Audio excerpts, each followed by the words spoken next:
Hey everybody, Leland from Reptiles. I am checking in today just to do it's about 100 episodes or 100 posts on YouTube. And it's been about a year now. So I wanted to go over a little bit about the business and how far we've come, where we started, what the plan was. Did we hit the goals we were trying to hit?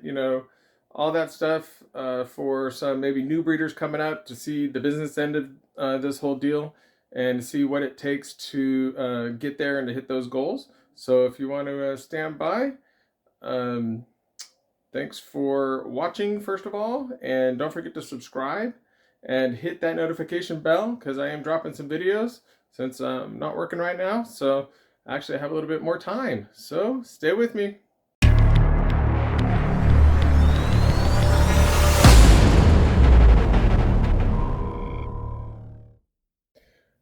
Okay, so the first thing I was gonna kind of go over with some of the newer breeders out there that are just starting to get into this. I was thinking what I did in the beginning is I had some people in the business already give me some information like about the world of ball pythons and the genetic wizard calculator, and so that was kind of some of the very first steps to doing the research I was going to do to find out what kind of snakes I was going to get, because I wanted to have a plan. So I didn't want to go in willy-nilly. I wanted to have a plan. So my plan was first just to get 6 males or 6 females, not males, and then get 4 breed-ready males and put them together that first season just to see how it went. So I start off with these tubs like right up here and this size right over here, and I made some snake enclosures with some wire racks that I got from like Home Depot. And so I first started on this left side of my room. All the way across was the wire racks with all these tubs. It's an inexpensive way to do it, but not practical, especially if you have a bad back and shoulders like I do. Cleaning it and servicing the animals and all that became to be a chore after a while. So if you can save up the money to go with a better rack system right out the gate, I would definitely do that. So I had already spent hundreds of dollars on what I built, and then I had to turn around and spend another $900 to $1,000 like 5 or 6 months later on the VE racks, which are those black ones back there. All that back there. So that was they're about 350 each for those two, and that one over there in the corner was about maybe 500 for all that. So maybe 800 or 900 bucks can get you that whole setup right there in the VE system, and it has multiple size tubs.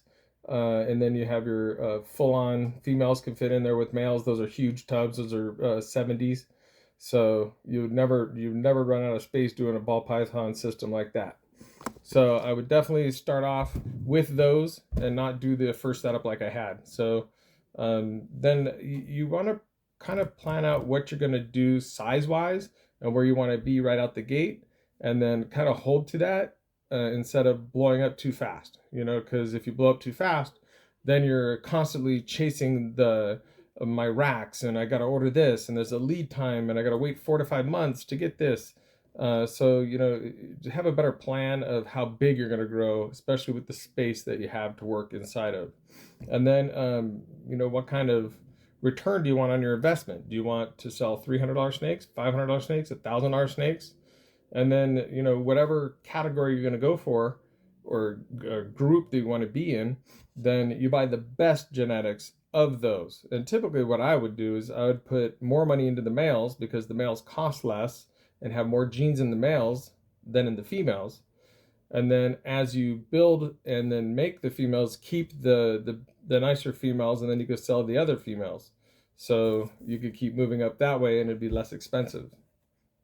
And then be wary of anybody that's trying to sell you a bunch of males right out the gate. Okay, don't do that. I didn't do that. You should never do that. And then have a plan for the next year ahead of time. So like I had the first year, I had I ended up with about 8 or 9 females that were ready to breed. 2 of them ended up reabsorbing, so I ended up with 7 clutches. But then have a plan for what you're going to do the next year while you're in this year, so you're not chasing after the snakes you need to produce those animals. So like this next season, I'm working on 12 pairings, and then I have to decide out of those hatchlings from this year which ones I'm going to keep for 23 to 24, and then which males I need to have backup males for, because one of my backup males has now become a primary breeder. So there's those types of scenarios you have to also be prepared for. When a male goes off of food in the middle of breeding season, you can keep breeding them, but if you do that, you have the risk of them dying. And if you spend $1,600 on a male, you definitely don't want it to die, right? Especially if you love the animal. So there's that. But the thing that people aren't thinking about, I think, the most out of this whole scheme, whether it be the stuff you need or the animals or the care, it's marketing and the sales end of it. Okay. A lot of people get into this business. It's a fun thing to do. It's a hobby for a lot of people. That's fun. And I get that. And I enjoy it myself for that. But there are certain people out there, it's hard for them to sell.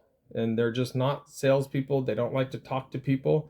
And I get that. And that's hard.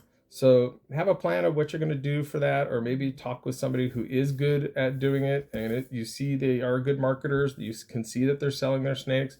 So, speak with them, hit them up in their DMs, ask them questions. I found that most of the people that I've gotten a hold of have been very responsive and very helpful to most of the questions and the things that I was asking.